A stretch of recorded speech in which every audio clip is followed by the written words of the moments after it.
Hola, Mira. Hola. Lo de siempre. Dime algo que no sepa. Pues te voy a decir algo que no sé si sabes, porque ahora como hay mucha información por todas partes, pero bueno, el plástico está en todas partes. En todos los materiales que te puedas imaginar hay plásticos. Y bueno, y creo que también hay que decir que no es el malo de la película, en todos los casos. ¿Por qué no es el Pero te lo malo? cuento ya. No rompas la cuarta pared tanto. Yo te voy a preguntar ahora, esto se va a quedar en el podcast. Cuéntame por qué no es tan malo. Bueno, pues porque al final estamos hablando de una matriz, ¿vale? Polimérica, porque al final estamos hablando de polímeros y bueno, pues llevan en esa matriz, o sea, es como decir en este mantel, pues diferentes cosas, aditivos, otros compuestos que dan a lo mejor su coloración, tintas, etcétera, y todo eso también tiene que pasar X pruebas. Por ejemplo, micronanoplásticos, todo este titular de que están cruzando la barrera hematoencefálica, que están cruzando la placenta, etcétera. A ver, los micronanoplásticos lo que pasa es que son muy buen vehículo de contaminantes, ¿vale? Que pueden llevar como de la manita, y ese es el gran peligro, ¿sabes? Que están en todas partes ahora mismo, de la cadena trófica, en cualquier ambiente, sea agua, sea suelo, sea pues todo lo que deriva del trabajo industrial, ¿no? De aguas industriales, de aguas urbanas. Pero bueno, hay otros contaminantes que son mucho más peligrosos, como por ejemplo los antibióticos, los metales pesados, por ejemplo, que pueden viajar en todo este torrente, y que bueno, que muchas veces van de la mano del micro y nanoplástico, porque sí que se está confirmando que es muy buen vehículo de ese tipo de contaminantes. Me interesa muchísimo eso. Vamos a empezar por lo básico. ¿Tú por qué sabes esto? Tú eres biotecnóloga, entonces. Sí, bueno, pero no todos los biotecnólogos saben esto. No, a ver, al final sí, yo estudié biotecnología y... Por pasos, perdón. ¿Qué se estudia dentro de biotecnología? ¿Qué es la biotecnología? Vale, pues la biotecnología, bueno, yo a día de hoy todavía digo que que estudié biotecnología, y la gente me dice, ¿y eso qué son? ¿Dos carreras? Biología y tecnología. Y digo, bueno, a ver, esto no funciona así. Pero bueno, yo siempre digo que es como una biología avanzada, como más moderna, digamos, o como más acoplándose a las nuevas necesidades que surgieron en los años 90, por ejemplo. Me viene a decir Gattaca, Jurassic Park, ¿no? Toda la ingeniería genética, eso fue como el inicio de la era de la biotecnología, ¿vale? Entonces, ¿qué pasa? Que se da pues mucha biología, o sea, en los primeros meses o el primer año está muy relacionada con esas asignaturas más troncales o más que puedes tener en biología, pues fisiología, fisiología animal, fisiología vegetal, zoología, química, ¿no? Como todas, física. Y luego el segundo año ya está más, a partir del segundo año ya vas tirando más hacia genética, ingeniería industrial, ingeniería bioquímica, como ya ampliado a que hay un valor añadido, ¿no? Por ejemplo, en la ingeniería genética ya no solo estudias genética, sino que también estudias cómo ingenierizar un vector para una terapia que lleve al paciente, por ejemplo, un gen que exprima X proteína para X tratamiento, ¿no? Por ejemplo, pues proteínas recombinantes como pueden ser la insulina, ¿vale? Entonces es como un diseño de algo que se basa en la biología, que se ha inspirado en la biología humana y que usa de la ingeniería o de la tecnología, ¿no? Como la palabra dice, biotecnología, pues para mejorarlo. En ingeniería de procesos, en ingeniería industrial, pues claro, la microbiología, ¿para qué nos sirve? Aparte de todo lo que pueda ser microbiología clínica, que yo por suerte esa no tuve que darle mucho bombo, me gustaba mucho la de después, la de los procesos. En plan, ¿qué podemos aprovechar de la bacteria? La bacteria que hace reproducirse mucho, pum, pum, pum, pum, pum. Entonces, por ejemplo, puede ponerse una proteína que tú quieras que se reproduzca mucho y luego la purificas y ya tienes un tratamiento biotecnológico, no farmacológico, que es diferente.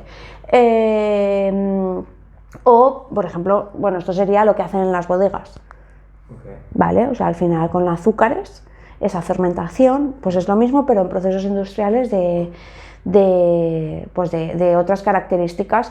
Y luego pues tienes biotecnología animal, todo el tema de fecundación in vitro, inseminación artificial, biotecnología vegetal, pues toda la parte de ingenierización para transgénicos, etcétera. Pero sí que es verdad que hacia lo que yo quería tirar vi muy poco, ¿vale? Porque bueno, como cualquier cosa que ocurre en la sociedad, hay una tendencia y en el momento que yo acabé la carrera, que fue, bueno, la carrera la terminé en 2015 y la especialidad en 2017-2018, pues ahí había todavía un egocentrismo que era por y para el ser humano, cúrame a mí todo lo que pueda tener en este mundo, ¿no? Pues Parkinson, Alzheimer, cáncer, etcétera. Entonces había mucha más tendencia hacia la biomedicina y muchísima más competitividad en grupos relacionados con la biomedicina. Pero yo quería tirar hacia medio ambiente. Ok. Por partes, como siempre. Has dicho que se ha avanzado mucho desde los 90, empezó con, pues supongo que con un poco de ciencia ficción y ahora realidad. ¿Cuánto hemos avanzado en ese campo? ¿Qué son los hitos que ha descubierto la biotecnología y que alguien que esté escuchando este podcast, yo inclusive, no sabe que existen o no les echan cuenta? A ver, yo creo que el más típico fue el de la oveja Dolly, ¿vale? Con la clonación. Ese fue, yo creo que uno de los grandes hitos. Bueno, en los años 70 ya empezaron con la parte de secuenciación. Vale, perdón, secuenciación es descubrir cómo funciona el ADN. Sí, o sea, se descubre la hebra de ADN y luego ya empiezan con todas las tecnologías moleculares que se puede sacar partido de esa hebra de ADN. Y a partir de ahí, pues todo lo que llevó a pues, una clonación, los primeros experimentos también que se hicieron. Es que, claro, estamos hablando de los 90. Los 90 no había nada de escrúpulos. Los 90 era la época de Crónicas Marcianas, aquí en España, ¿vale? Entonces, todo lo que pasó ahí tiene cero bioética y cero moralidad. Porque yo no sé si tú estás al tanto de ese, que luego hubo un documental de los 3 gemelos que se paran, ¿vale? Para ver qué diferencias han tenido según en qué familias se han criado, ¿no? Una familia más adinerada, otra de clase media, otra de clase baja, con menos oportunidades, etcétera. Y eran 3 gemelos que genéticamente eran idénticos, pero querían ver los estudios los cambios sociales o familiares cómo afectaban. Y ahí está la epigenética. ¿De acuerdo? Que no sé si tú la has oído. Estuve debatiendo sobre eso este verano y tuvimos que llamar a una bióloga para que nos pusiera al día de cómo funcionaba todo eso. Una bióloga que traeré aquí algún día. Vale. Entonces, bueno, pues... Pero eso no significa que nuestros oyentes... Claro, la epigenética... Bueno, yo te la voy a explicar como la entiendo yo, no es mi campo, pero es como decir quién tenía más razón, Darwin o Lamarck. Pues al final del tiempo le daba la razón a Lamarck. Recordemos todo esto, que mucha gente de aquí que nos está escuchando no ha estudiado biología. Claro. Yo estudié biología en cuarto de la ESO. Claro. Y lo que sé es por algún vídeo de YouTube y demás. Parte por parte, vamos a ver. Vale. ¿Qué dijo Darwin, evolucionismo, y qué dijo Lamarck sobre los genes? O sea, Darwin habló sobre la teoría de las especies, de que solo el más fuerte sobrevive, ¿no? De que se perpetúa el más fuerte dentro de una especie. El más adaptado. Claro, pero en ese momento lo llamaba como el más fuerte, pero sí, el más adaptado. Es que decir, es una mala traducción al castellano, claro, porque es survival of the fittest y ese es el mejor adaptado. El vale. Más, sí. Y el the strongest nunca lo dijo, por lo visto, y alguien en castellano dijo el más fuerte, que queda mucho mejor en los libros. Claro, vale, perfecto. Pues entonces, pero el ejemplo que pone siempre que es súper ilustrativo es el de las jirafas. ¿De acuerdo? O sea, en un reino donde hay jirafas de todo tipo, de cuello alto y de cuello corto, pues las de cuello largo pueden llegar mejor a las hojas de los árboles y entonces perpetuarán ese gen, ¿no? De ese cuello largo, y las otras irán muriendo poco a poco. Y entonces el más adaptado, ¿no? A ese momento de la especie. Vale, ¿y qué ocurre? Darwin, luego lo más gracioso es que esta gente era pues burguesa, que se aburría en su casa y decía, bueno, me voy para allá a investigar las jirafas, a Galápagos, vamos para allá. Gracias ahora a la educación pública, no todo el mundo que investiga este tipo de cosas tiene que ser burguesa. No, claro. Antes sí, bien, gracias, muchas gracias por ponernos a investigar esto en vez de dedicaros a divertiros y ya está. Gracias por los descubrimientos científicos, por supuesto. Claro. Entonces, en ese momento sale también la vía de Lamarck, y Lamarck dice lo contrario. Dice que las jirafas son todas de cuello corto, pero como las hojas están muy altas, pues van estirando hasta que llegan, ¿no? Y es como que ese gen ha ido cambiando para hacerse más, pues ser más adaptados a ese momento, ¿no? Entonces, claro, se decían que no tenía sentido. Tú no puedes cambiar un gen. Y entonces me acuerdo que muchas veces en los controles de biología en la ESO ponían mucho el ejemplo en los controles de biología de si Nadal tiene un hijo, Nadal heredará su brazo. Ajá. ¿Vale? Entonces, claro, había mucha más gente a favor de la teoría de Darwin. ¿De acuerdo? Sí que es cierto que Darwin a mí me funciona muy bien, creo que estuvo muy acertado en una selección natural a nivel laboral. De hecho, la teoría de Darwin ha ido evolucionando al darwinismo social. Y eso es súper interesante de tener en cuenta, o sea, que al final de cada cosa que se va haciendo, aunque ahora a lo mejor no tenga sentido, ha tenido más sentido a lo mejor a nivel laboral o social, que es cierto que el más adaptado a algo, el más adaptado a un cambio, el más adaptado a X factores que pueda haber, sobre todo en el mundo laboral, pues es el que va a perpetuar. Entonces, con la información que tenemos ahora, ¿sabemos si Lamarck llevaba razón o no? Pues claro, la cosa es que con la epigenética se vuelve a abrir esa teoría de Lamarck, ¿de acuerdo? ¿Por qué? Porque la epigenética, si lo estuviste además debatiendo este verano, la epigenética lo que dice es que cualquier cosita va a cambiar algo en nuestros genes, y esto se ha ido demostrando, es decir, la cantidad de café que tomes, si has fumado o no has fumado, la cantidad de alcohol que ingieras, todo eso va cambiando en la genética y hace que tus hijos, hijas también puedan tener esos cambios genéticos. De hecho, muchos de los estudios han demostrado que gente que ha tenido algún tipo de adicción, sus hijos han heredado ese patrón genético. Y dices, entonces Lamarck vuelve a sacarse. Y esto es lo que se demostró también con el estudio de los 3 gemelos que hablábamos, que genéticamente cambiaron porque estaban viviendo en contextos sociales diferentes, una dieta diferente, una educación diferente, unas vacaciones o no en California, imagínate. Todo eso cambió la genética de cada hermano y eran genéticamente idénticos. Entonces Lamarck vuelve a salir ahí, a debate. Entonces eso es súper interesante. ¿Y por qué ya no podemos hacer esos experimentos si son tan interesantes? Sí que se hacen. ¿Pero la ética y la moral, entonces? ¿Qué has dicho? No, vale. Pensaba que te referías a cosas así de... Sí que se hacen, ahora lo que pasa es que se hacen con la IA y nos están experimentando a todos, a ver qué vemos con TikTok. Ahora todo ha cambiado mucho.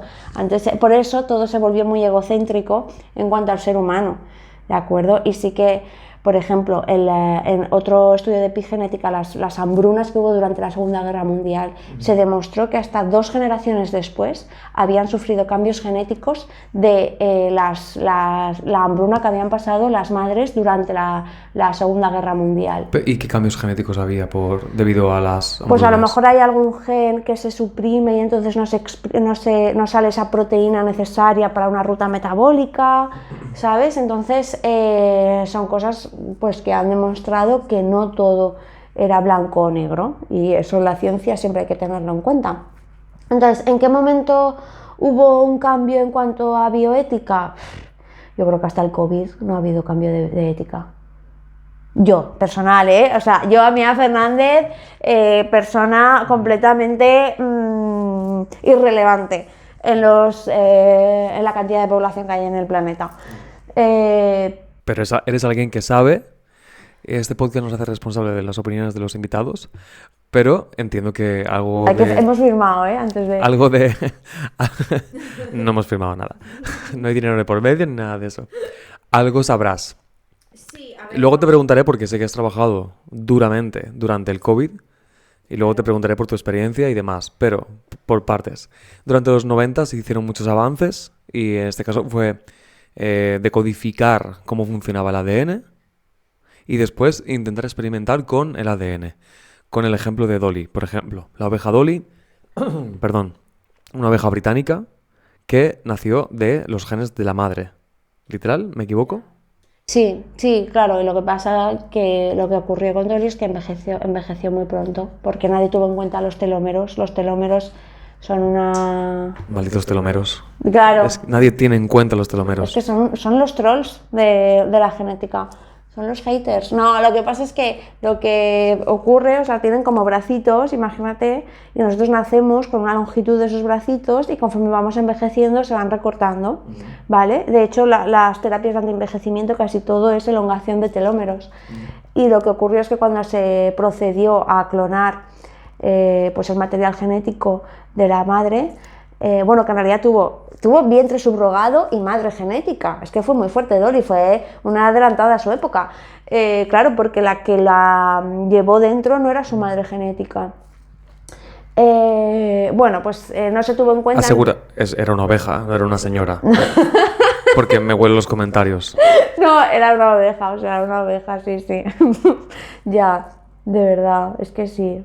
Bueno, total, que no tuvieron en cuenta los telómeros. Entonces, o sea, copiaron no solo el material genético, sino también los telómeros. Entonces ya eran telómeros envejecidos y por eso vivió muy poco tiempo. O sea, eso fue como un gran descubrimiento, ¿no? Que el envejecimiento dependía de ese tipo de moléculas, digamos.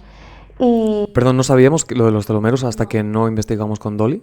No. Me gusta este plural que utilizo como si yo hubiese formado parte de aquello. Sí, a mí me gusta decir la humanidad, como la si humanidad. supiera. No se sabía. Nosotros, la humanidad. No se sabía. O sea, por eso te digo. Y luego, en cuanto a ética, también ten en cuenta que, repito, 80, 90 fueron años de muy pocos escrúpulos en general. Sale el VIH.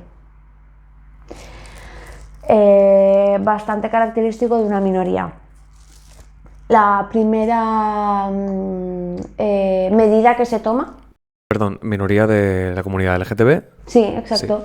Sí. La primera medida que se toma, o sea, en vez de investigar o en vez de lo que sea que es necesario, ¿no? para curar a las personas o desarrollar un tratamiento eficaz que al menos les permita vivir dignamente, es cerrar los baños públicos. Por el cruising, sexo público en... Eso es muy fuerte. Hasta que no lo tuvo una mujer de matrimonio heteronormativo, que a lo mejor el marido pues iba por ahí. Te iba a decir. No se tomó en serio el VIH.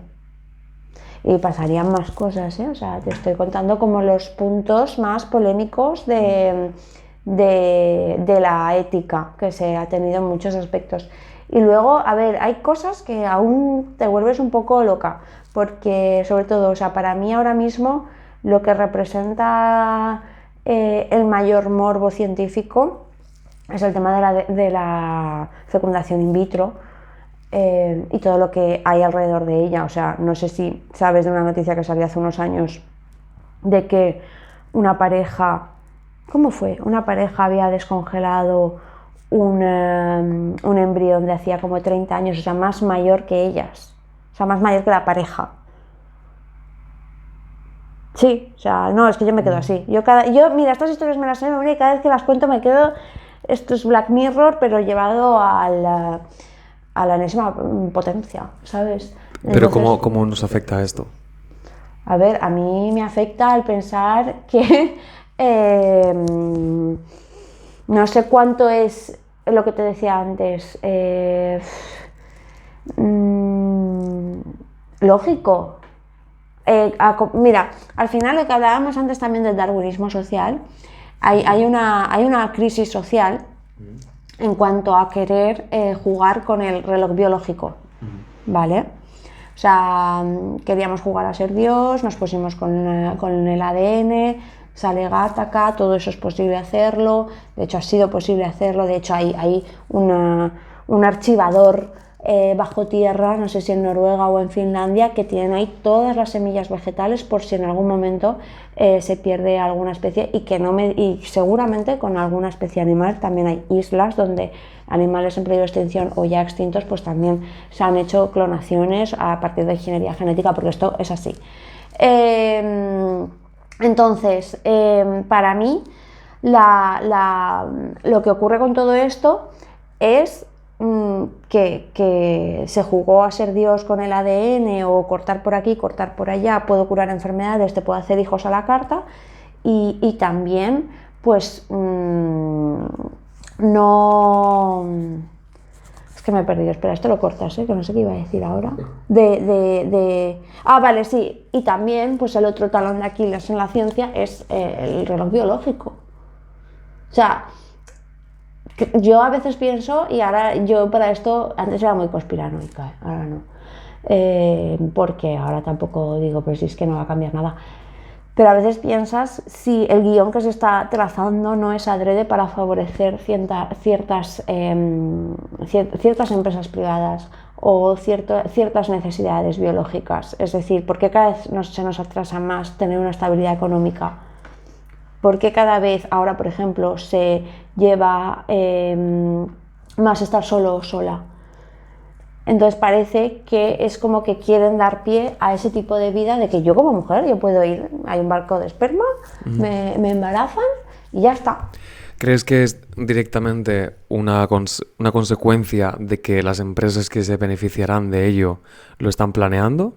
¿O que simplemente se beneficiarán de ello porque o aprovechan el tirón? Aprovechan las consecuencias de otras empresas que nos han llevado hasta aquí? Otra forma de gobierno, otra forma económica. Como, ¿qué va primero, el huevo o la gallina? Vale. Entonces, ¿podrías contarme un poco más sobre, por ejemplo, el elongamiento de... Elongamiento de... De los telómeros, ¿no? Telómeros. ¿Telómeros? Sí. O telómeros, perdón. Telómeros, lleva a ti de la O. Para alargar la vida de las personas. Hay un caso muy famoso de un hombre que es millonario, que se está gastando toda su dinero para intentar parar el envejecimiento. Él ahora mismo, a través de unos procesos de químicos, de pastillas y terapias y demás, hay un documental fantástico en Netflix sobre esto, ha logrado frenar su envejecimiento a un 0,6. En el sentido de, por cada año que pasa, él solo envejece un 60% de ese año. ¿Sabes algo de este caso? No, justamente de esto no, pero me lo creo, claro que me lo creo. Vale. Porque estas cosas pasan. Claro, es que al final... Y perdón, y te quiero preguntar, vale, si no sabes el caso, lo que te quiero preguntar es tú como biotecnóloga, ¿qué problemas ves éticos, morales, de que nosotros como humanos queramos ser un poco más dioses? Porque siempre que he visto la problemática de intentar jugar a ser Dios, es la contradicción contra la Iglesia, contra aquellos que creen en Dios y que dicen que si hay un Dios, Él obrará. Mientras que si no lo hay, no se demuestra, poco probable que se demuestre, falacias y demás. Si no creemos en un Dios, si no hay un Dios, ¿qué nos impide a nosotros ser dioses y mejorar nuestra calidad de vida? ¿Hay límites para mejorar nuestra calidad de vida? A ver, quiero decir, tú, no sé, o sea, ¿creemos realmente que el único límite mental que deberíamos tener es si creemos en Dios o no? O sea, es que para mí no estamos en un mundo donde el hombre sea el centro del universo. O sea, ese movimiento filosófico ya se pasó hace 1000, gracias a Dios. Somos un punto en un universo enorme, pero somos el centro de nuestro universo. Ya, pero también los monos no la lían tanto, ¿sabes? Y de su universo, claro. Menos mal que los monos no la lían tanto. O si tienes perros, para el perro tú eres el centro de su mundo, ¿sabes? Y no juega a ser Dios. Esto es egoísmo puro y duro del ser humano. La cosa que ocurre es que con el tema de esto que comentabas, ¿no? Elon Musk también hace poco desarrolló un chip para poner en el cerebro, que esto es súper fuerte. Esto es súper fuerte. Neuralink. Claro, ¿y sabes para qué? Para guardar todos tus recuerdos en ese chip y poder vivir, digamos, con tu conciencia en una nube. Vale, pues no, entonces este era otro. O sea, Bueno, a lo mejor es ya la flipada que yo me he metido no, con el experimento. A ver, este hombre ya se mete flipado. Vale. O sea, ¿Para qué es entonces? Perdón. O sea, es que el que yo decía, que a lo mejor fue un inicio y luego derivó en otro, que esto también puede ocurrir muchas veces. Es un chip para fomentar las soft skills que tú no tienes. No hablamos de lo mismo entonces. Vale, en plan, si tú no tienes soft skills comunicativas, o sea, entonces claro, dices, va a hacer... Para descargar conocimientos... Para que tú las tengas. Y dices, va a generar clones de personas y que ninguno sobresalga en algo. O si tú quieres, o si tú no tienes soft skills o habilidad en idiomas, por ejemplo. Sí. Pues en Matrix que de repente descargaban la habilidad de saber karate, por ejemplo. Claro, entonces es un chip que te permite esto. Kung Fu, perdón, alguien me lo va a decir en los comentarios. ¿Kung Fu? Kung Fu, decía, ahora sé Kung Fu. Ah, vale. Pues claro, exacto. Entonces, eso es, pues tirando un poco del ejemplo que decías del que ha conseguido reducir esa elongación, ¿no?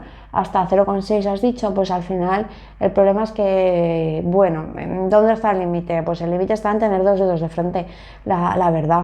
Pero ¿qué pasaría si eso llegase a pasar? Aparte de que, por ejemplo, entiendo que a eso solo accederían algunos ricos, probablemente, hasta que quizá algún día llegase hasta la sociedad normal tú y yo, pero la sociedad normal tú y yo nos parece normales a nosotros, pero hay países muy pobres o hay gente mucho más pobre que nosotros que nunca va a tener acceso a eso, probablemente. Entonces podríamos crear una serie de humanos mejores que otros en algunas habilidades que nos permita hacer ciertas cosas que el resto de humanos no pueda. Y se convierte en una sociedad como en un mundo feliz de Huxley, en el que hay alfas, betas, gamma y demás. Qué bueno es ese libro, ¿eh? De hecho tiene frases muy buenas respecto a esto. Pero sí, la cosa es que es complicado porque el límite, o sea, ten en cuenta que estamos hablando de gente que lo tiene todo así. Es decir, es como cuando decimos, ¿por qué los famosos siempre caen en adicciones a drogas? Pues porque lo tienen todo así, ¿sabes? En algún momento se aburren y dicen, pues nada, me voy a una clínica de desintoxicación, ¿vale? Pues esto es lo mismo. En algún momento se aburrirán y se irán a un retiro espiritual a volver a pensar que el yo no es el yo absoluto. También es verdad que a mí me da mucha pena porque es centrarse en eso, pero no nos centramos en lo que realmente va a hacer que vivamos mejor o peor. Y ahí entra la epigenética otra vez. ¿Por qué? Porque, o sea, hace no mucho, un par de años, leí una noticia que a partir de ahora las enfermedades por las que nos muramos van a estar influenciadas por el medio ambiente, ¿vale? Porque las temperaturas van subiendo, el cambio climático, el agua cada vez es más ácida, el pH va bajando, muchas algas han tenido que aprender a vivir en simbiosis con otros organismos para poder vivir en ese pH que cada año va siendo más ácido aquí en la Comunidad Valenciana y cada año va subiendo la temperatura del agua. Llegará un momento en nuestra vida que tendremos que ir con típico traje de buzo como los de ET a la playa a meternos en el agua o a salir de nuestras casas. Entonces, ¿para qué quieres vivir más si no vas a vivir mejor? Porque no estás preocupándote por lo que realmente va a ser tu hogar. Es como, sí, yo quiero... yo qué sé, imagínate, yo quiero estar muy bueno, entonces voy todos los días al gimnasio y llegas a tu casa y es una porquería de casa y te da igual tu casa, porque tú lo que quieres es tu físico perfecto, tal, no sé cuántos. Y ya, pero es que aquí es donde vives, aquí es donde tú tienes que estar a gusto. Esto es tu refugio si pasa cualquier catástrofe que desgraciadamente ya sabemos lo que es. Hemos vivido un desastre meteorológico, hemos vivido un desastre vírico o viral, no sé cómo se diría. Es que viral, claro, puede ser de TikTok. Pero ¿para qué quieres vivir más si no vas a vivir mejor? Entonces me preocupa eso, que no veamos que hay problemas. Que luego aquí mucha gente te dirá que eres una woke, que esto de la Agenda 2030 es mentira. Porque los hay y yo a veces me río, ¿no? Digo, sí, soy woke, ¿qué pasa? Me veo los comentarios, pero vamos a argumentar a favor de esto. Entonces, lo que dices, por resumir, es vamos a cuidar. ¿Para qué quieres ¿por qué tenemos que desarrollar una tecnología enorme, que está muy bien, para adaptarnos a un medio y vivir mejor, etcétera, cuando lo que tienes que cuidar es la casa en la que vives para no tener que adaptarte a una nueva casa? Si vamos a utilizar la biotecnología para desarrollar una adaptación a vivir a 4 grados más de media, ¿qué tal si cuidamos el ambiente y es mucho más fácil que no suban esos 4 grados? Claro, el ¿Tú qué quieres problema decir? es que como el ser humano donde mete la mano, pues la lía un poco, porque luego hay muchos intereses políticos y económicos, ¿sabes? Porque también está el caso de Monsanto con los transgénicos. Vamos allá. Cuéntame Monsanto y transgénicos, por A favor. ver, yo todo lo que te estoy contando no lo he vuelto a mirar desde la carrera, ¿eh? O sea, pero sé que es así. ¿Sabes más que yo? ¿Sabes más que probablemente mucha gente que nos está escuchando que está aquí por curiosidad, por saber lo que es la biotecnología y cómo se desarrolla? Después volveremos a qué se hace en la biotecnología y demás. Comenten si en algo patinado, porque yo así también aprendo. A ver, Monsanto, yo es que justamente cuando estaba en la carrera yo quería hacer periodismo científico y me tragaba muchos documentales de este tipo, como de destapar, ¿sabes? Yo me creía un caiga quien caiga en el mundo científico. Entonces, se nota que estoy haciendo como muy dirigido a Millennial X, porque es mi jerga. Pero bueno, la cosa es que Monsanto es una industria que trabaja en todo lo que estábamos diciendo de agricultura y vegetal en cuanto a transgénicos. Los transgénicos, su principal motivación para el desarrollo de transgénicos es que puedan crecer cultivos de alimentos en zonas pues en vías de desarrollo, ¿vale? Como por ejemplo, pues arroces más resistentes a la sequía o a las inundaciones, o tomates o tal, para todas esas zonas que en principio no tienen esas facilidades por esos cambios drásticos a nivel meteorológico o lo que fuera, ¿vale? Ese es el titular, ¿vale? No es así, ¿por qué? Porque hay intereses políticos detrás, ahí mete mucha mano Bush y Bush padre, de hecho, estamos hablando de esa época. Bueno, pues ahí hay unas movidas también con los agroquímicos, que a la corriente donde acaban estos agroquímicos en un país sudamericano, pues toda esa gente resulta que empieza a desarrollar pues muchas enfermedades, ¿vale? Por intoxicación y etcétera. Eso Entonces, por desechos por el río, etcétera. claro, exacto. Esto es Monsanto. Entonces, Monsanto es una industria que se aprovecha de este, ¿cómo se dice esto? De greenwashing, ¿no? Que tienen en ese momento los transgénicos, y dice, pues nosotros somos la industria más tocha de transgénicos y vamos a acabar con el hambre. Pero hay detrás mucha política y mucha mano que mueve los títeres como le conviene, ¿de acuerdo? En ese momento empieza a haber también pues lo que vimos años después con las antivacunas y lo que estamos viviendo con los terraplanistas, la gente que no quiere comer transgénicos, cuando probablemente la mayoría de alimentos que comemos son transgénicos a día de hoy. Transgénicos significa mezclar sin ser yo nada de esto, pero pues mezclar, imagínate un tomate verde con un tomate rojo y te sale un tomate amarillo, ¿vale? Que no es en un laboratorio con... Empieza así, claro. Sí, pero me refiero que lo hemos estado haciendo durante toda Claro. nuestra historia agrícola como humanidad. Claro, de hecho la mazorca de maíz, si fuera la original, sería así. Entonces muchas cosas que comemos ya eran transgénicas de por sí, pero a lo mejor era de una manera, pues más como decir, la biotecnología es el desarrollo de la biología, lo que decíamos al principio. Entonces, al final, el problema es ese, ¿no? Que en cuanto el dinero mete mano, pues es lo que hay. Pues como puede ocurrir con los que quieren no envejecer, meten dinero, los que quieren un chip para tal, o los que quieren tener hijos y se van a la India a cualquier forma de cómo están tratando a las mujeres y vuelven con un niño. Se nota que querías ir por el medio ambiente dentro de tu profesión. Claro, entonces, ¿cómo no voy a acabar el medio ambiente si el mundo está así? ¿Has acabado en medio ambiente? Sí. Ok, después de la carrera entonces volvamos a los inicios. Después de la carrera y de tu especialidad, ¿cuál fue tu especialidad, perdón?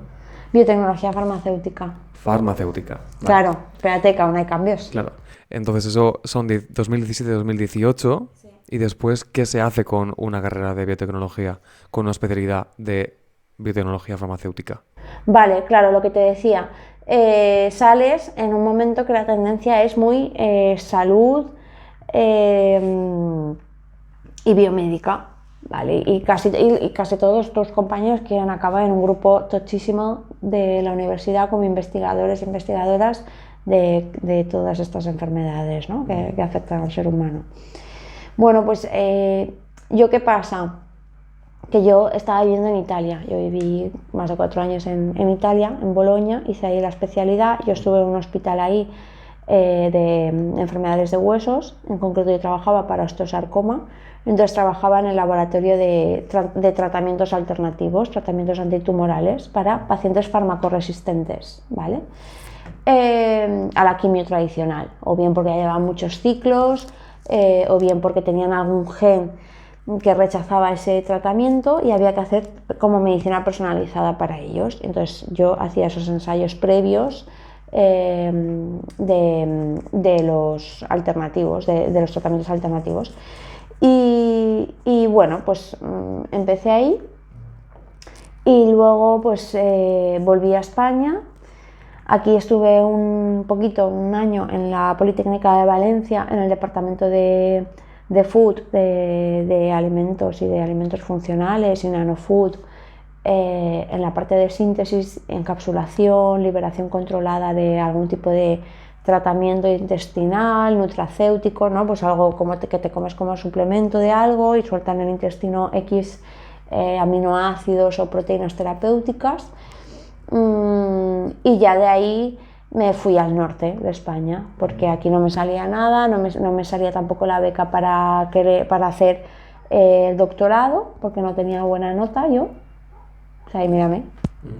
¿Tú te lo crees? Que yo no tuviera buena nota para el doctorado, pero bueno, eso es otro tema, el tema de la educación. Luego iremos ahí. ¿Vas a Bilbao, creo recordar? Sí, Bilbao y Pamplona. Vale, porque en esa zona sí que hay bastante industria, en esa zona de España sí que hay mucha industria y sí que hay trabajo de biotecnología. Claro. Podríamos decir también que Cataluña, entiendo, y sí, Madrid. Exacto. Vale, esas son las 3 zonas de España donde más hay. Sí. Aquí en Valencia ahora también. Ahora también, sí. Yo sí, o sea, después del COVID noté mucho cambio, la verdad que fue cuando volví, de hecho. Pero... ¿Y qué hacías en Bilbao? Pues yo, tanto en Bilbao como en Pamplona, estaba en industria farmacéutica, o sea, producción industrial, ¿vale? O sea, a nivel... o sea, yo era operaria de planta, estabas con tanques gigantes, pues en procesos de producción de fármacos biotecnológicos, pues vacunas antitumorales, proteínas recombinantes, o sea, todo lo que es, lo que decíamos antes, fármacos biotecnológicos, no antibióticos o ibuprofeno, no, cosas como muy ad hoc a una enfermedad en concreta. Y después de eso llega el COVID, te pilla en... ¿Y qué pasó durante el COVID y la biotecnología? ¿Cómo fue tu situación laboral? A ver, yo seguí trabajando porque estaba considerada industria imprescindible y bueno, porque Bildu lo quiso así. A ver, también lo entiendo, quiero decir, es decir, si País Vasco y Navarra hace dinero con la industria, pues es normal que ellos no quieran cerrar, ¿sabes? ¿Qué pasó aquí en junio cuando veían que seguíamos encerrados? Que los de la hostelería se pusieron que hay que abrir, pues lo mismo. Y allí pues el dinero sale de la industria. Bueno, entonces seguí trabajando. Estaba de turno de noches, me saqué un máster en bioética online. Por eso todo esto que te he ido contando sé mucho. Vamos a contar todo sobre eso en la siguiente parte de la entrevista. Pero me interesa mucho cómo eran las condiciones laborales dentro de esa industria en el COVID. ¿Cómo se hizo todo? ¿Qué hacías tú con el COVID? Yo he tenido muy malas condiciones laborales, ¿eh? O sea, no voy a mentir, no voy a desilusionar a nadie. Pero... ¿Estás bien ahora? Sí, ahora estoy súper bien. Todo llega. Ahora luego veremos. Y también tiene un porqué, ¿no? El que hayas pasado por todo eso está bien. Pero yo lo pasé muy mal, sobre todo porque trabajas a turnos, mañana, tarde, noche, en una planta de producción tocha, dolores de espalda, dolores de cuerpo porque estás con peso, ¿no? Condiciones no muy allá. Pero ¿Pero por qué estás con peso? Pues porque estás arrastrando tanques. O sea, Pero los tanques van con mangueras. ¿Pero por qué tú? Porque yo era operaria de producción, ¿sabes? Es como una cadena de montaje. Y no es... Porque en la imagen de una biotecnóloga yo tengo a alguien con una batita haciendo Pues cosas yo en un estaba con todos laboratorio. los EPIs, la mascarilla, las gafas, el gorro, esa era yo, divina. Y lo pasé mal porque también te vas un poco con el rechazo de una beca doctoral que no te llega, que no vas a conseguir. Vienes de una experiencia en Italia muy enriquecedora y que has aprendido un montón y un trabajo que es muy físico, ¿vale? Pero bueno, llega el COVID, yo me pongo a estudiar durante el día y por la noche trabajo y bueno, pues ahí empieza mi otra parte, que es la parte comunicativa. Que bueno, pues yo había estado siempre, como te decía antes, durante la carrera quería hacer periodismo científico y tal. No, al final hice solo biotecnología, pero bueno, siempre había participado en blogs, había ido a cosas de comunicación científica, etcétera. Y en enero, como vision board, ¿no?, de tu año de 2020, yo voy a escribir un libro, ¿vale? Y escribo un libro criticando a la sociedad. O sea, si tú tienes este libro que se llama Te Conciencia, lo digo por si... pues hablo de todo esto que hemos comentado de epigenética de Lamarck, de Darwin, pero en un tono muy divertido, ¿no? De criticando un poco el ser humano, de hacia dónde vas. Y luego también critico mucho el clic inmediato, Amazon, Globo, todas estas cosas que no sé si son marcas que promocionan este podcast, pero no, la cosa es que critico mucho la actitud del ser humano. Y eso empiezo a escribirlo y que ocurre en marzo que nos encierran. Entonces es como, a mí me sabe muy mal decirlo así, pero es como si existiera algo arriba, me hubiera puesto el escenario perfecto para yo estar súper focus escribiendo y que además fuera una cosa, un contexto social que iba a interesar mucho ese libro. Y de hecho vinieron muchas cosas buenas después con ese libro. Después del COVID, perdón, seguimos con el libro en un momento, pero después del COVID vuelves a Valencia en 2020. 2020, no, septiembre de 2020, claro, cuando abren cosas. Y te vienes para acá y empiezas a trabajar ¿dónde? En la fe. ¿Y qué tal la fe con el COVID? Tengo pesadillas todavía. No, Debo decir que yo tengo una amiga trabajando en la fe, tenía una amiga trabajando en la fe durante el COVID y acabó en depresión. Y así muchas compañeras. Cuéntanos la situación del COVID en los hospitales.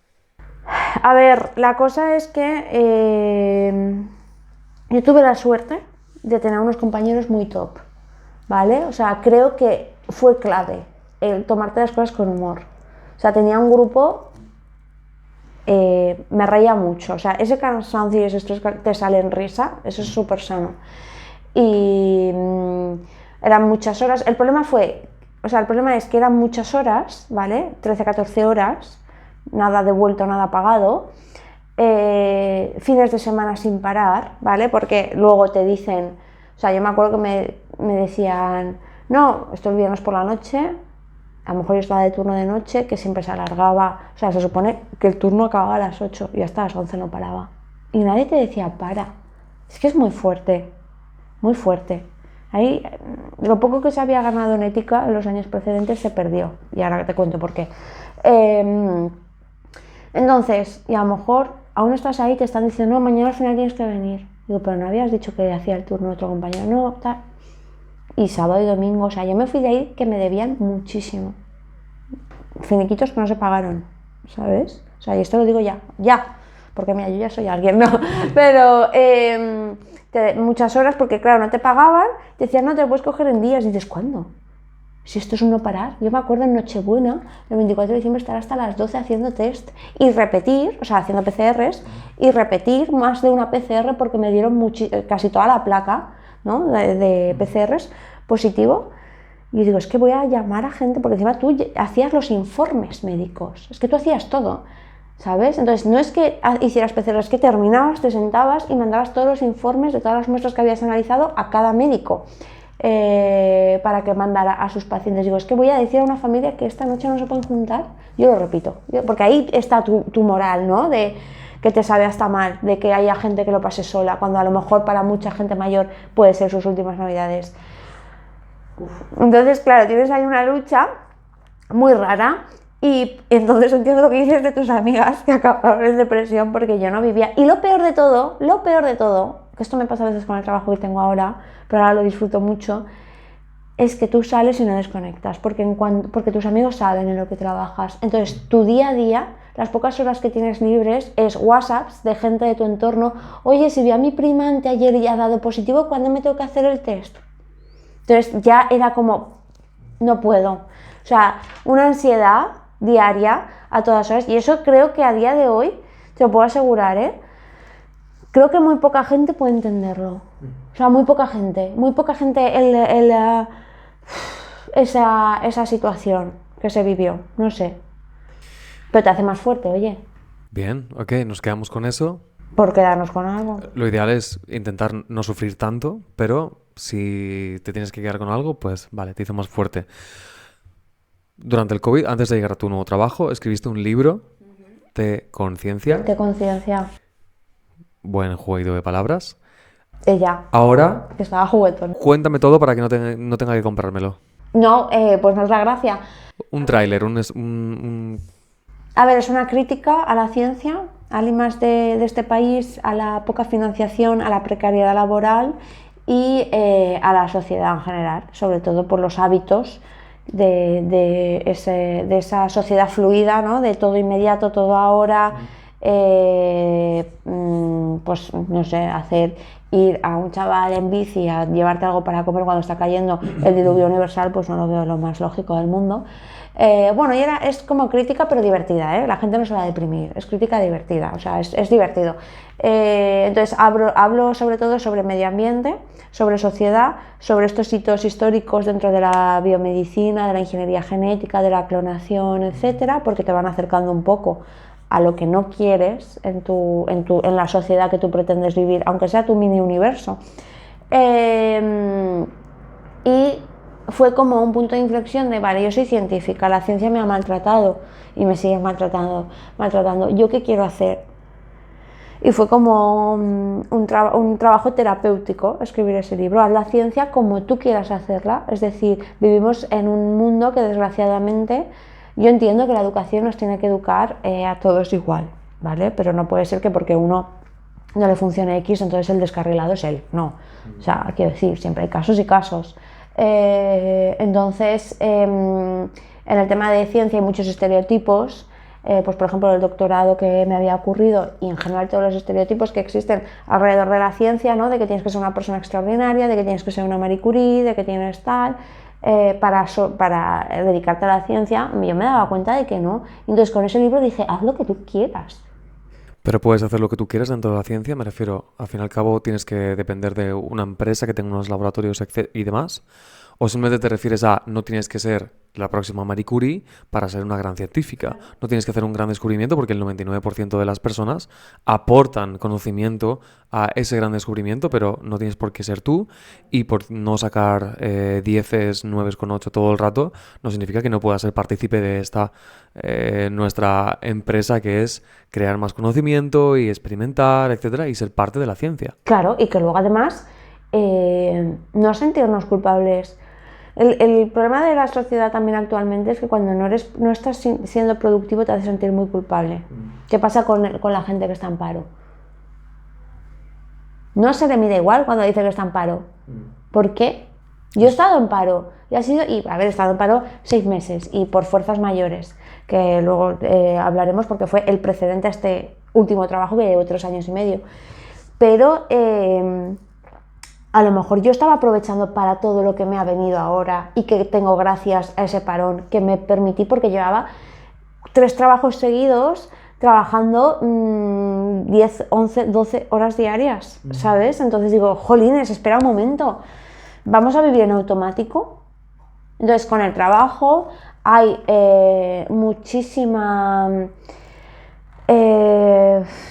hay muchísimo peligro porque Uno, el dolce far niente no se practica nada, cuando el descansar o el estar parado un ratito también es súper productivo porque vienes luego con más fuerza. Pero, perdón, me gustaría hacer un... sí. Es que, no, está muy bien por donde ibas, pero que muchas veces cuando decimos el dolce far niente, para descansar, para después rendir más. Muchas veces, oye, no, que estoy descansando porque estoy descansando y ya está, porque quiero, porque lo necesito. Pero que muchas veces parece que solo podemos descansar para después llegar con más energías al trabajo. Me voy de vacaciones para así en septiembre entonces empezar el curso con más ganas.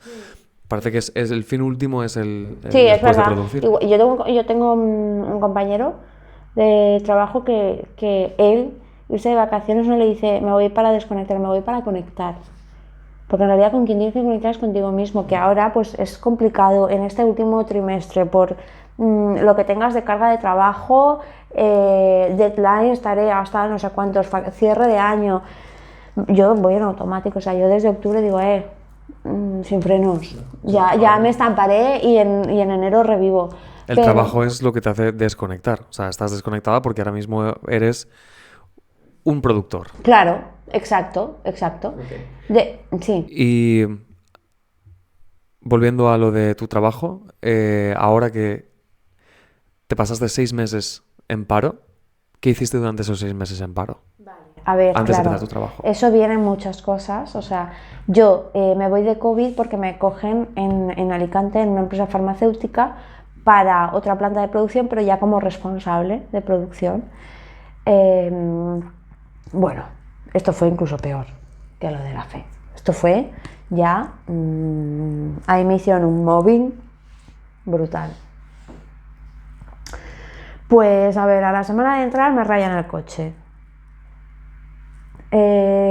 Cuando entraba en la cantina, todo el mundo se callaba, no dejaban a nadie hablar conmigo.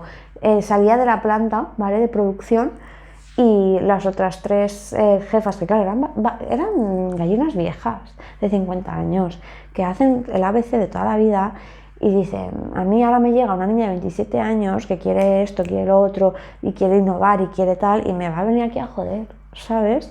Entonces yo les pillaba en mi despacho rebuscando papeles, a ver yo qué firmaba, qué hacía, que no sé qué, que no sé cuántos. O sea, eso es mobbing. Se puso, nada más yo entrar, tuve que gestionar una cosa muy complicada, que era una chica embarazada, una baja. ¿Tú sabes las trabas que me pusieron, que no podía irse de baja hasta la semana 30?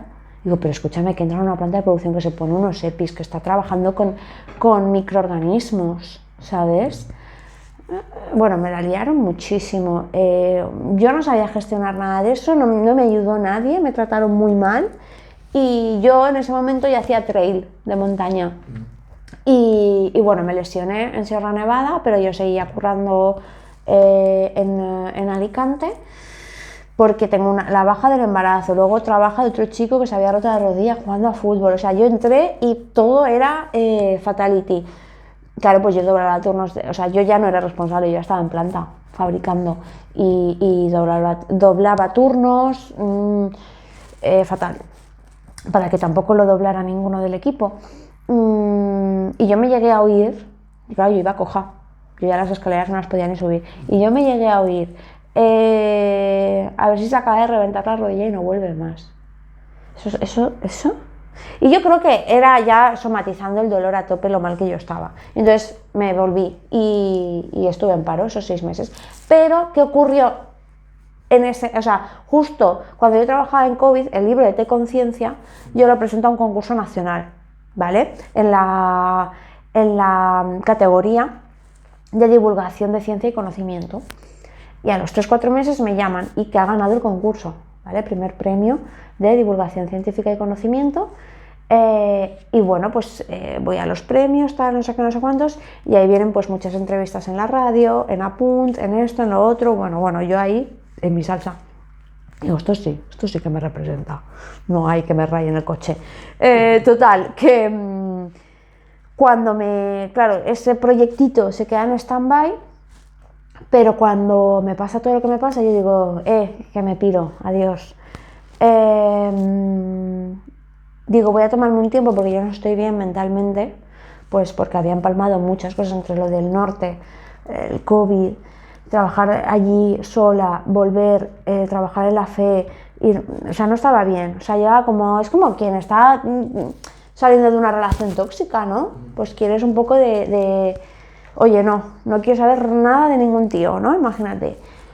Y entonces estuve centradísima en lo del libro, porque de ahí me salió mi primer podcast, que aún sigue, 3 años después o más. ¿Cómo se llama? Pensatifet en Radio Benicarló. Y es un podcast improvisado muy guay de una mujer, o sea, es mi vida sin filtros, de cómo sobrevive una mujer de 30 años no sé, pues quién me pone la pierna encima para que no levante cabeza, pues eso, ¿no? Sería otra referencia de Millennial. Claro, vale, el titular. Gran Hermano 1. Imagínate. Bueno, pues eso, y de ahí sigo, hago muchos talleres, me hago como medio autónoma, doy muchas charlas de motivación, no, pero a institutos, y eso me gusta mucho, ¿sabes? Pues eso, de cuando estás mal o cuando tienes que parar, no pasa nada, ¿sabes? Sobre todo pues por estudiantes de segundo de bachiller, el post-pandemia, que también fue muy sufrido en esa edad, ¿no? Ostras, creo que generó una sociedad a esa edad muy consciente de lo mal que iba el mundo. Y eso fue flipante, porque me hacían unas preguntas que yo no era tan consciente de nada a esa edad. Y también es verdad que ahora hay mucha información de todo, y muy accesible. Pero tú ibas a los institutos a informarles mejor y demás. Claro. Esa fue tu parte donde empezaba ya la parte más comunicativa. Sí. Podcast, entrevistas, etcétera, y charlas. Y me entrevistaban en podcast pues como tú ahora. ¿Y cuánto tardas entonces después de ese periodo en volver a trabajar? Vale. Entonces yo ahí, ¿vale? Como estoy en otro momento, yo soy muy reflexiva, soy muy de estar conmigo misma, escribo otro libro, ¿vale? ¿Y qué es lo mío? Historias de una treintañera que sigue buscándose.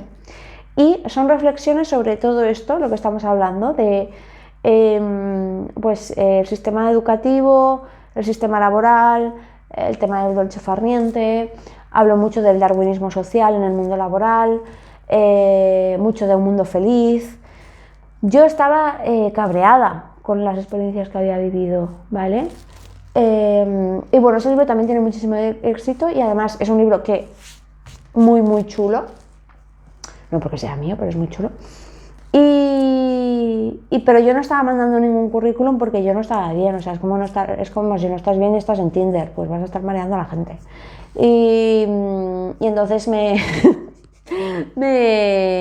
llamaron de repente del trabajo donde estoy ahora, en junio o en mayo de 2022, y empecé en junio. ¿Y qué haces en tu trabajo ahora? Claro.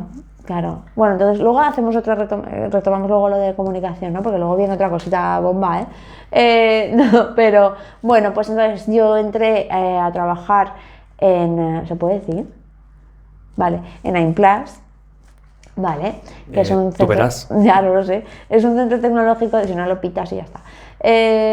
Un centro tecnológico de polímeros, ¿no? Y bueno, de plástico, y el plástico está en todas partes, en construcción, en automoción, en salud, en electrónica, en envases. Entonces yo entré para montar un laboratorio de evaluación toxicológica de materiales plásticos o materiales alternativos como compostables, biodegradables o reciclados, y luego pues evaluación de diferentes contaminantes presentes en aguas y suelos, como puede ser micro o nanoplásticos, todo lo que comentábamos antes de estos que van que van acompañados, ¿no?, de este microplástico, y lo traslada por ahí. Y yo hago en inglés se llama yo trabajo porque es una estrategia de la Unión Europea en el Safe and Sustainable by Design. Okay. ¿Vale? Repítelo, perdón. Safe and Sustainable by Design. Okay. Ahora, obviamente no tengo tu pronunciación. Pero no quiero que lo pronuncies igual que yo. Vengo de pegarme con alguien lo sé. dialécticamente en redes sociales. Yo te tengo en redes.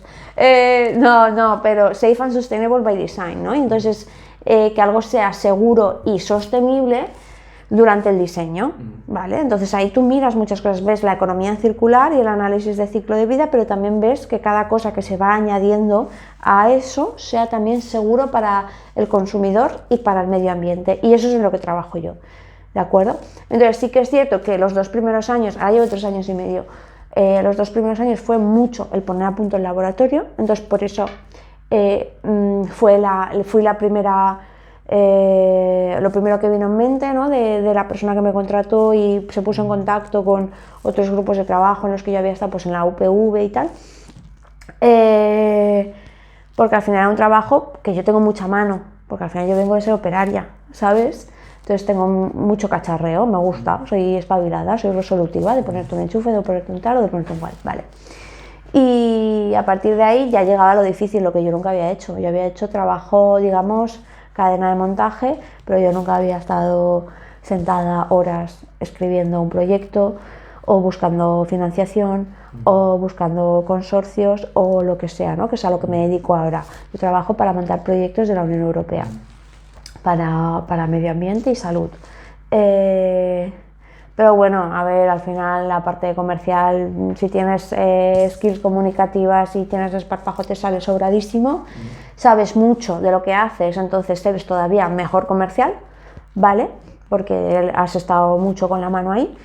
Y viajo mucho por Europa y la gran suerte que doy muchísima ponencia por la Unión Europea, o sea que estoy encantada. O sea, este año pues he hecho 8 ponencias internacionales, Burdeos, Génova, Ámsterdam.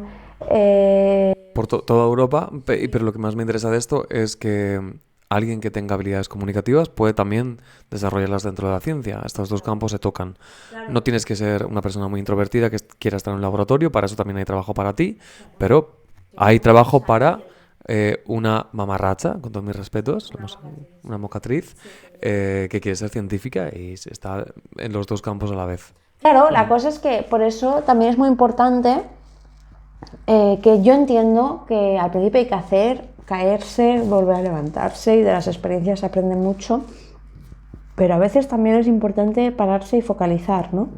Donde queremos vernos, y es lo que has dicho tú, o sea, no hay que ser una persona extraordinaria porque necesitamos tantos perfiles en todas las carreras, en todos los sectores, en todo, que, jolines, que no se menosprecia. A mí se me menospreció mucho, por no ser el perfil científico típico en la carrera, por no ser el prototipo de científica, se me menospreció mucho. Y ese es el mensaje que tenemos que dar a la gente que quizás esté viendo esto, que quiera estudiar biotecnología y que esté interesada en esta entrevista para saber qué se hace aquí dentro. Claro. Que no tienes que ser Marie Curie de nuevo. No repitamos todo esto. No, porque al final, mira, una cosa que hay que aprender a vivir mucho, o sea, yo ni Lamarck ni Darwin, hay que ser más Lynn Margulis, es decir, ¿qué dice esta? Lynn Margulis, ¿no sabes quién es? La teoría de la simbiosis.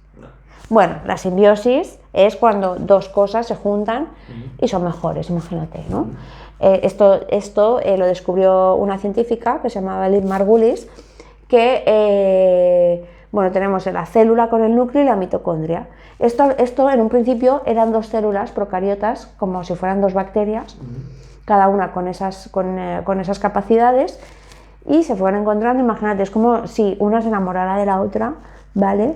Y dices, ostras, tú tienes esto que yo no tengo y esto me sirve para optimizar esto, y tú tienes esto que yo no tengo, pues me vas a enseñar a esto, ¿vale? Y se juntaron y salió ahí, y ahí nació nuestra célula, la que nos creó a nosotros, nuestra primera célula, y eso es la simbiosis. Entonces yo soy muy de colaboración y cooperación, o sea, creo que una cosa que no se vio durante la crisis del COVID fue la cooperación. O sea, a mí aplaudir a las 8 de la tarde cada día, eso no es cooperación. Cooperación era pues no estar haciendo algunas cosas que se veían, pero bueno. Pero durante la Dana, joder, o sea, fue de quitarte el sombrero todo lo que hicieron valencianos, valencianas y gente que vino de toda España a ayudar. Entonces, para mí es la cooperación. Entonces tú dices, mira, yo es que quiero ser científica, pero es que a mí se me da muy bien escribir, imagínate, pero no se me da bien esto o lo otro. Bueno, pero no te preocupes porque tú estarás el día de mañana en un equipo que lo que importa es esa sinergia, lo que importa es colaborar. O sea, hay que aprender también a no querer acaparar todo. Yo tengo mucho esto de ser el centro de atención, me encanta ser el centro de atención, pero hay que trabajar en ello, de, bueno, vale. Bueno, pero hay gente que dice, mira, a mí es que se me da muy bien ser el foco. Bueno, pues a lo mejor tú te puedes dedicar a cosas de cara a la galería, y otras personas que no les interese tanto ese foco mediático, por así decirlo, y les guste más, pues investigar, analizar resultados, pero tú ten en cuenta que la sociedad está yendo muy hacia el individualismo, pero hay que parar eso. El teletrabajo, por ejemplo, está estropeando esa parte, porque hay gente que ni se ve trabajando. ¿Tú sabes ese networking que se crea frente a la máquina de café?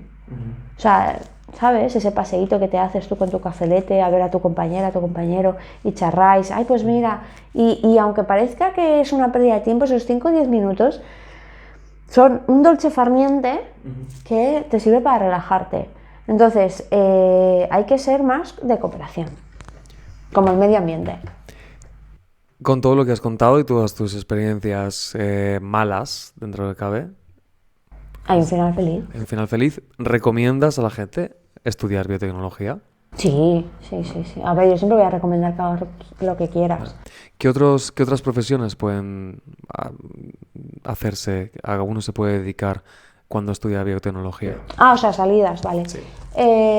A ver, tú dentro de la biotecnología, pues mira, puedes trabajar en proyectos y en innovación, puedes trabajar en comercial, sacarte un MBA o también pues la parte no más comercial o análisis de mercado. Un MBA es un máster de De administración de Business negocios. Administration, ¿no? O algo así. Luego más pues a nivel investigación. Yo sí que es verdad que digo siempre que si no quieres trabajar en la docencia universitaria, el doctorado no creo que sea una buena opción, porque el doctorado a nivel nacional es bastante poco atractivo, ¿vale? Entonces, si quieres ser profesor de uni, adelante, doctorado, la vida académica es lo que más te va a ayudar a seguir eso, pero siempre y cuando lo hagas con una vocación como docente. Porque ahí viene el principal problema, que también lo tratamos en el último libro, que es que mucha gente se mete en el doctorado. El doctorado es un sistema, ¿cómo se dice?, colapsado, ¿vale? No puede acabar ahí todo el mundo. Pero claro, sé que es fácil acabar ahí todo el mundo, porque sí que es cierto que desde la universidad, para cuanto es moderna la carrera, se sigue dando como en el Jurásico. Entonces, los profesores tampoco tienen que ofrecer como única salida al doctorado. O sea, lo que no pueden tener es 20 críos ahí para que sean la mano durante un año. Sí, haz la tesis conmigo. Muchos ni cobran, y luego muchos con 31 años están en paro, ¿vale? O sea, de hecho, o hacen el postdoc y luego están en paro, porque de hecho el aumento de paro entre los docs y postdocs es brutal. Entonces, haces la carrera, hacen un máster, luego el doctorado, pero no te prepara para la vida real, solo es academia y ya está. Y si no logras ser profesor de universidad, ahí se te ha acabado la vida profesional. Tienes que empezar desde cero, con 30 años a lo mejor. ¿Y sabes lo que pasa? ¿Cuál es la principal elección cuando te dan la primera patada? Sacarte el CAP. Metes de profesor frustrado de instituto y ya está. Y no todo el mundo sirve para ser profesor. Que no, hombre, tendría que ser lo más importante del mundo. Eso, vamos, no. Entonces, ¿qué ocurre? Que aquí ya empieza el pez que se muerde la cola. Si yo mando frustrados al sistema educativo, el sistema educativo va a seguir siendo, ¿vale? Va a seguir siendo un sistema educativo sin cambios, sin ser vanguardista o sin invitarte a potenciar lo que tú tienes muy bueno y a corregir exámenes. Vale, ya está. Y que saques una nota, que te importe exclusivamente el resultado. Ese es el problema muchas veces que viene de ese tipo de educación, que nos importa mucho el resultado. Por eso nos da miedo estar parados, por eso nos da miedo no ser productivos y por eso nos da miedo muchísimas cosas, y todo empieza ahí, ahí está el bucle. Entonces, luego, pues también puedes ser periodista científico, también puedes ser trabajar en patentes y en propiedad intelectual. Eso está muy chulo. De hecho, todo eso, pues por ejemplo, lo que hablábamos antes de la bioética, cada momento social O sea, todo es súper transversal, ¿vale? O sea, la ciencia no va sola, ni la economía va sola, ni la política va sola, todo va junto. Entonces, cada momento que hay punto de inflexión hace unos cambios en leyes, en regulación, en legislación.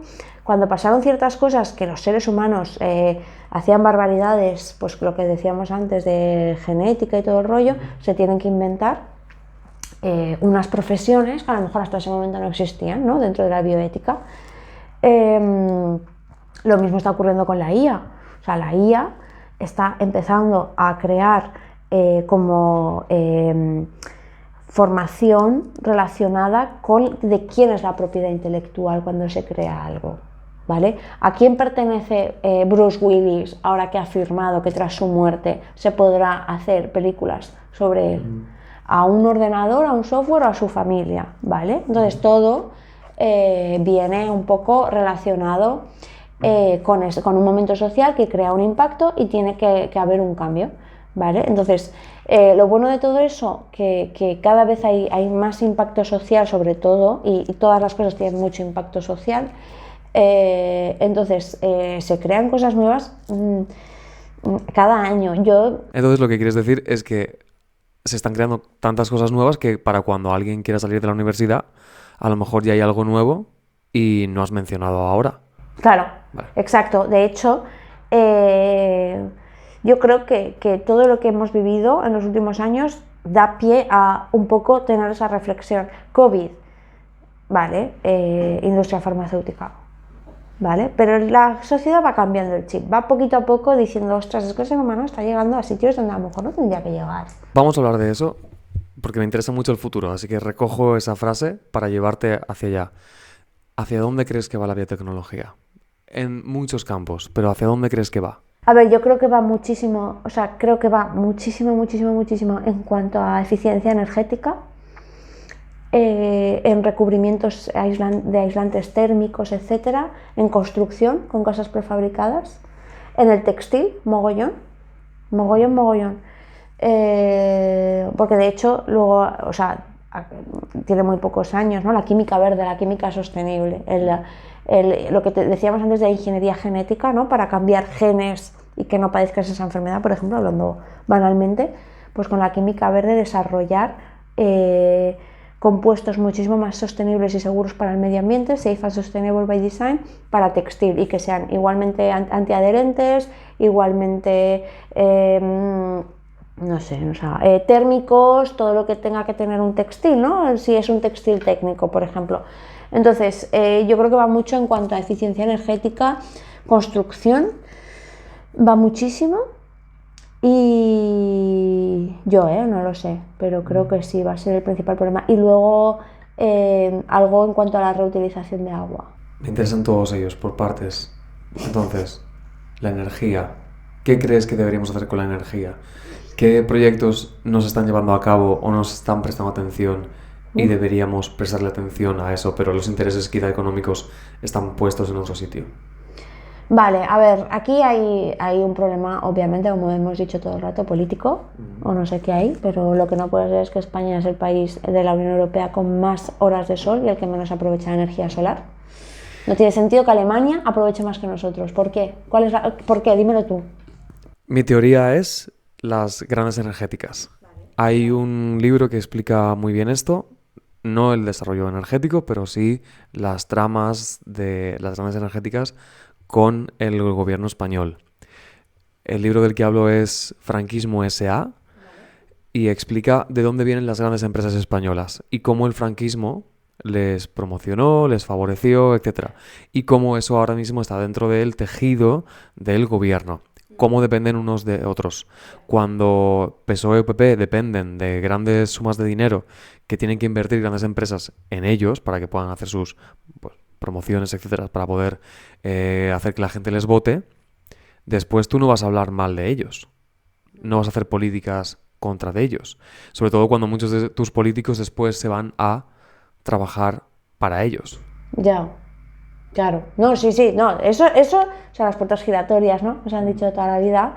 un concepto muy millennial también, pero ya, bueno, porque ya se oía mucho cuando éramos pequeños, ¿no? Con Zaplana. Yo no sé aquí cuánto podemos mencionar política, pero claro, o sea, ese es el principal problema. Por eso te digo que en todo mete la mano la política o la economía y pasan estas cosas.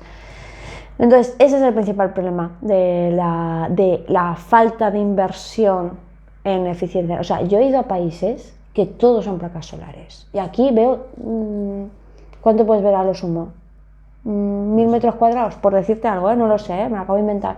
Pero quiero decir, jolines, que tenemos uno de los mejores climas y más horas de sol en Europa y no lo aprovechamos nada. Entonces, ese es uno de los principales problemas por lo que no se avanza en ese tipo de línea. Luego, bueno, no sé si quieres preguntarme algo respecto a las otras. Sí, por supuesto. Ya hemos hablado de energías, pero por ejemplo, lo del agua, no tengo ni idea de eso. Es que ese es mi tema, ¿ves? Ahí sí que te puedo hablar. Vamos allá. Plásticos, aguas. Claro, a ver.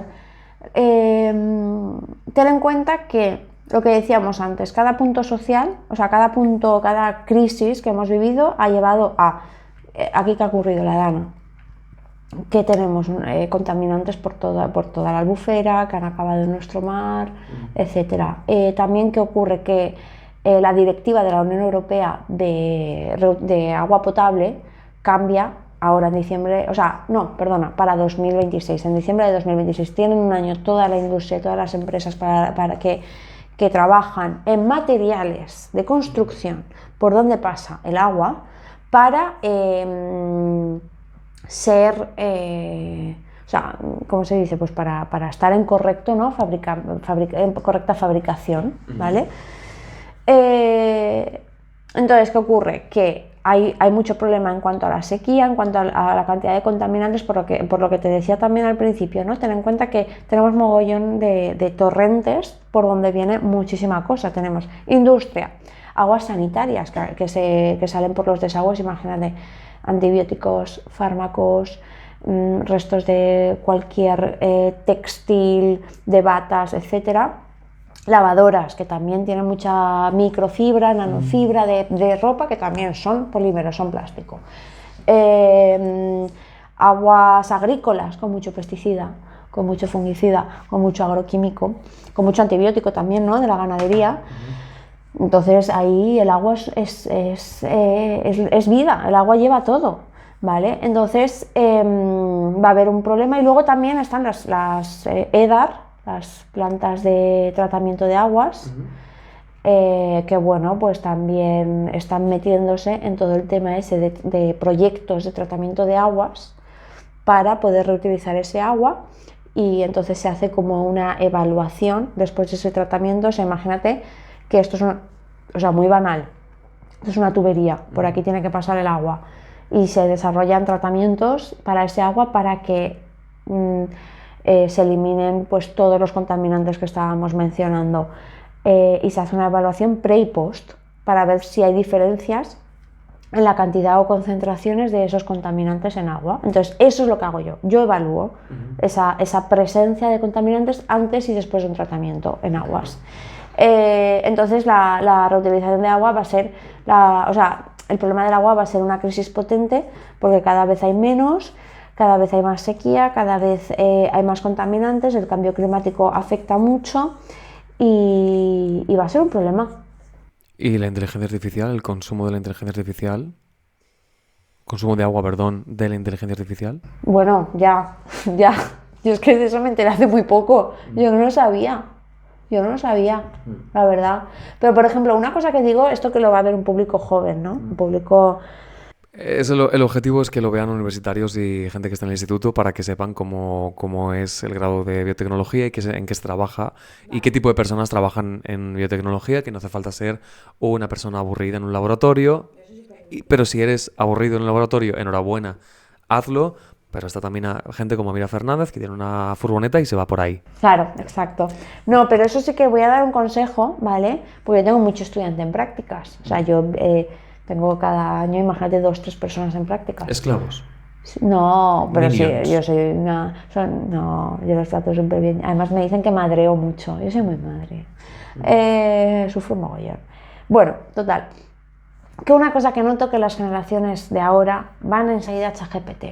No hacen una búsqueda bibliográfica como se hacía antes. Entonces cuando les pregunto, ¿de dónde has sacado esta información? No te saben decir porque lo han sacado de ChatGPT y se creen que nos chupamos el dedo. Entonces, por favor, que no saque nadie tanta información de ChatGPT, porque para tú dominar una inteligencia artificial tienes que saber mucho del tema y tú estás aprendiendo todavía. O sea, yo estoy empezando a usarla ahora porque llevo a lo mejor 3-4 años trabajando exclusivamente para esto. Entonces sé cuando le falta algo, cuando digo, uy, esto no me cuadra, uy, esto tal, esto no sé qué. Pero si es para hacer un copy-paste y que en cuanto os preguntemos no sepáis por dónde tirar, por favor, no. Búsqueda bibliográfica, papers, buscar buena información y que la IA, como ChatGPT, sea solo una herramienta para optimizaros a lo mejor, oye, de esto que te estoy pasando es que hazme un esquema tal, pero tú eres la principal fuente. O sea, eres la principal fuente para... O sea, tú eres como... si ChatGPT fuera tu perro, tú eres su todo. Entonces, no, yo no puedo dejar que mi vida, o sea, mi vida dependa de mi perra, pues esto es lo mismo, ¿sabes? Ya está, Y, inciso, me callo. ni mucho menos, porque aún me quedan una pregunta de las últimas. Vamos a hablar de los límites éticos en un futuro ya ahora sí de forma profunda o profundamente. Más bien. Dale. Bueno, lo que yo sepa, ¿eh? Lo que tú sepas, tu opinión, un triple, márcate lo que tú quieras. Aquí somos fans de las conspiraciones, de inventarnos, por supuesto. Porque esta chavala tiene un grado, así que se puede inventar lo que ella quiera sobre esto específicamente. Claro. ¿Sabes de algún proyecto ya que esté en los límites de la ética y la moral dentro de la biotecnología? Puede ser de medio ambiente, por supuesto, porque es tu campo. No, o sea, quiero decir, ¿Lo hemos hecho bien entonces con los límites éticos y morales? a ver, yo ahora mismo también te digo, no lo sé. O sea, yo sí que vi mucha falta de ética durante el COVID. Porque, por ejemplo, yo que había estudiado el máster de bioética antes, los datos de cada paciente no se pueden saber, ¿no? Son confidenciales. Y durante el COVID yo tenía todos tus datos, tenía tu nombre, tu apellido, de dónde eres, tu DNI y te mandaba el informe, ¿no? Eso está prohibido. O sea, eso que hicieron del pasaporte COVID está prohibido. O sea, tú no tendrías por qué poder o no coger un avión según si tienes eso. Es como decir eso de alguien que tiene VIH, a que no nos haría gracia que en un avión alguien... O sea, yo tuviera que decir que tengo VIH y según eso vuelo o no, ¿vale? Entonces, ahí se saltaron muchas cosas que no se tuvieron en cuenta. Entiendo que fue una crisis que es muy difícil de gestionar. Oye, que no lo pongo en duda, obviamente. Pero a día de hoy, a falta de ética, joder, es que me da rabia porque son cosas que seguro que me voy a mi casa y me viene alguna. Pero bueno, si no, me comento yo a mí misma en el vídeo y ya está. ¿O tendrás que volver a contarnos solo eso exclusivamente? Aparezco por aquí, abro la puerta y estoy entrevistando a otra persona. La misma ropa y así lo puedo editar después y ya está. Muy fácil. Entonces, hablemos de esos límites de la epigenética, por ejemplo, y bueno, de los límites de la biotecnología en los 90 y de la epigenética. ¿Me podrías contar más sobre los tres gemelos? Estoy fascinado porque no he visto el documental. Pues está en Netflix, creo. A ver, yo no sé mucho, o sea, sé la historia y es bastante, porque la escribí para T-Conciencia y yo estas cosas soy muy friki, o sea, yo de hecho estudié biotecnología porque mi película favorita era Jurassic Park en Gattaca y luego fue Deep Blue Sea. O sea, yo me creía que iba a cambiar el cerebro de los tiburones. ¿Ves? ¿Por qué? Porque te inculcan desde muy pequeña que tú puedes ser Dios con esta carrera. Luego, de hecho, esto, y hago un inciso y no me enrollo más, te lo juro, pero Jurassic Park me hizo mucha gracia, porque si tú ves la 1, tú te crees Dios, ¿vale? Lo que quieren es ser Dios y modificar genéticamente el ADN de una rana africana con un no sé qué, con un no sé cuántos y hacer dinosaurios, bueno, y el mosquito este en el ámbar, ¿vale? Y yo no sé si has visto toda la saga, pero es muy guay porque, no, esta última no la he visto, la anterior y la anterior se ve el reflejo de cómo ha cambiado la mentalidad de la sociedad, ¿vale? De cómo ahora lo que más importaba era el bienestar de esos dinosaurios, porque son seres vivos, aunque sean clonaciones, ¿vale? Y cómo quieren salvaguardar un poco esa calidad de vida de los dinosaurios. Digo, anda que no ha cambiado, ¿no? El cuento. Antes eran los malos y ahora... Y eso, o sea, te invito a que la veas de principio a fin la saga porque se ve un claro ejemplo de cómo ha cambiado la mentalidad del ser humano y eso es muy guay porque el cine es una representación de todo eso. Entonces, volviendo a lo que me decías respecto a los gemelos, ¿vale? La historia es muy divertida porque son los 3 gemelos, ¿vale? Pero 2 de ellos se ven por primera vez en la universidad. O sea, tú imagínate que empiezas la universidad y ves a un clon tuyo y te quedas muerto, ¿vale? Y entonces empiezan a investigar. Pero, claro, no lo hicieron aposta. No. No lo hicieron aposta, o sea, fue casualidad. Fue casualidad. Y entonces, bueno, que lo hicieron aposta no lo sé. Ahora me lo dices y no lo sé. Pero, bueno, se encuentran en la universidad. Y además fue, imagínate, uno se llama Tom y otro se llama Ed. Uno creo que se llamaba Ed, de verdad. Imagínate que a ti, que te llamas Tom, te saluda toda la universidad como Ed. ¿Vale? Y el otro dice, ¿estos? Pues yo no los conozco de nada. Y bueno, pues al final coinciden, se conocen, empiezan a hablar y ponen en contacto ambas familias, ¿vale? ¿De acuerdo? Y aquí es donde está el primer fallo en cuanto a ética. ¿Cómo puede ser que una agencia de adopción consienta que ninguna de las familias supiera que había otro hermano? O sea, que había más hermanos, ¿vale? Porque esto era un estudio de un doctor, o sea, mucho más arriba de todo esto había ahí un loco, ¿vale? Vale, entonces, hablando, pues resulta que hay un tercer hermano, que es como creo que era el más desfavorable, ¿no? Y bueno, pues claro, la noticia fue tan boom en Estados Unidos que se hacen famosos, salen en videoclips de Madonna, salen en películas, salen como en cosas de series y cosas así. Y fue tan raro todo que al principio es como, ¡buah, qué guay, somos famosos por esto, tal! Pero uno fue como el más realista de, esto no es normal. O sea, nuestros padres nos han mentido. ¿Os dais cuenta? De que... No lo sabía. Bueno, ya, pero...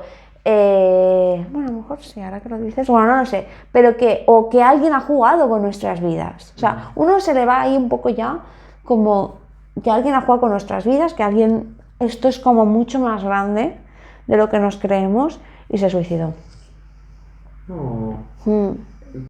¿Coincidía con el que era más desfavorable? ¿El que tenía condiciones más desfavorables? Sí. ¿Crees que eso fue lo que más afectó a, pues eso, vivir una realidad distinta a la de los dos hermanos? Quizá uno de clase media y otro de clase alta. Ya, claro, sí, a ver, no lo sé. O también... Habría que preguntar a psicólogos y demás, pero... Ya, no lo sé, o también respecto a las familias que tuvieran cada uno, ¿no? A lo mejor más que también estaría ese aspecto económico de cada familia, pero tú tampoco sabes qué tipo de relación tenían internamente en la familia. A lo mejor quien tiene más privilegios económicos tiene una relación más estrecha con sus padres, entonces se puede apoyar más porque sus padres se lo pueden permitir, ¿no? Esa cercanía que a lo mejor el que tiene un padre que trabaja 15 horas diarias y que te ve para dormir. Es que vete tú a saber. Entonces fue el primer estudio de gemelos, creo que ha habido más en este sentido, pero fue como el interés en ese momento más potente a nivel médico, porque el tema de los gemelos es muy potente, es muy interesante, o sea, lo tenemos ahora muy normalizado, pero mis hermanas son gemelas, por ejemplo. Y claramente es un experimento, por supuesto. Claro, es un experimento. Para preparar esto, y vi un poco de biotecnología y demás, me encontré con un reportaje, si quieres después te lo paso, sobre la clonación y la recuperación de, por ejemplo, genes que estaban congelados, de mamuts, por ejemplo, y la recuperación de esos animales. Vi que no funciona simplemente con, cojo este gen y de repente lo meto en una máquina y sale un huevo y tachan, sino que cogían ese gen y lo metían en el animal más parecido genéticamente y de ahí ya poco a poco, seleccionando, salía lo que tú querías. Entonces, por ejemplo, para un mamut, cogían al elefante asiático, creo que era... Sí, vale. O sea, esto en teoría no lo han hecho, pero metían esa parte de ADN. Te estoy hablando como persona que no tiene la terminología, disculpa. Ese ladrillo de ADN, BioBrick, que vi por ahí en inglés, en un elefante asiático y después iban seleccionando poco a poco hasta que daban con, tachan, un mamut.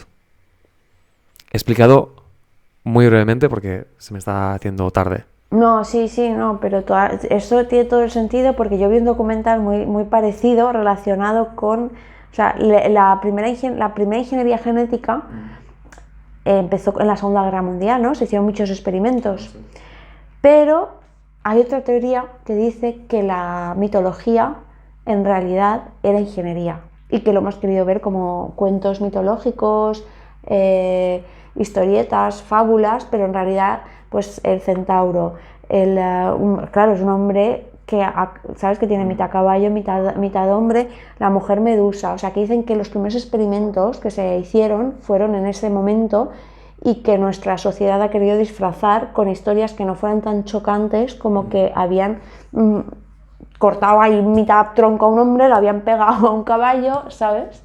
Eso es muy fuerte. Esa no me la esperaba en esta entrevista. ¿Podemos hablar de los experimentos de la Segunda Guerra Mundial? Y ya con eso terminamos. Venga, ahí a lo mejor eres tú más que yo, ¿eh? No tengo ni idea.